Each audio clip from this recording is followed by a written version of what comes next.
আসসালামু আলাইকুম রহমতুল্লাহ। দরিপ্লানাগর থেকে আমি এবং শাহাবুদ্দিন, গিয়াসুদ্দিন তিনজন আমরা সিলেট জাফলং চা বাগান ঘুরতে গিয়েছিলাম। সেখানে একজন জিজ্ঞেস করলো কোথা থেকে এসেছেন। আমি বললাম দরিপ্লানাগর থেকে। তিনি বলল বানসারামপুর দরিপ্লানাগর। আশ্চর্য হয়ে গেলাম, তিনি গ্রামের নাম বললাম আর চিনে ফেললো। তো উনি বলল যে আমার বাবা এখানে এসে বাড়িঘর করেছিল। আমি বললাম যে বানসারামপুর থেকে যদি লোকজন আসে তাদেরকে কি সহযোগিতা করেন?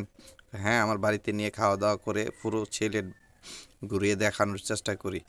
তো যারা যেতে চান দূর দূরান্ত থেকে, আপনার প্রত্যেকে এই শুকুর আলী ভাইয়ের সাথে যোগাযোগ করে যেতে পারেন।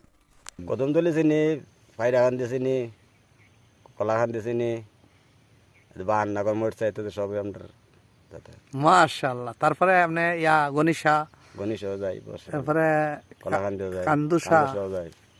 রাতালিশে যাওয়া হয় না কোনোদিন। রাতালিশে যাইবেন, রাতারাশি গেছি না। শ্রাবণ মাসে যাইবেন 17 তারিখ। শ্রাবণ মাসের 17 তারিখ আমরা দাওয়াত দিয়ে দিলাম। শাহিনশাহ শাহ রাতালিশা আমরা কাজটা বেশি পাই। গণেশাল্লাহ। নামটা গেছি, আবার চাষ করে আবার মূলা লাইট করে ফসল। এই যে আমরা এলাকায় দেখলাম এখন ধান কাটছে। প্রিয় দর্শক, আমরা স্ক্রিনে কতদিন শুকুর আলী ভাই নাম্বারটা দিয়ে দেবো। যারা জাফলং বা সিলেটে ঘুরতে আসবেন শুকুর আলী ভাইয়ের সাথে যোগাযোগ করবেন। আপনারা সুন্দরভাবে আপনারা পরিদর্শন করতে পারবেন এবং দিক নির্দেশনা জানতে পারবেন। আবার ধান করতো না ধান করবো, এখন।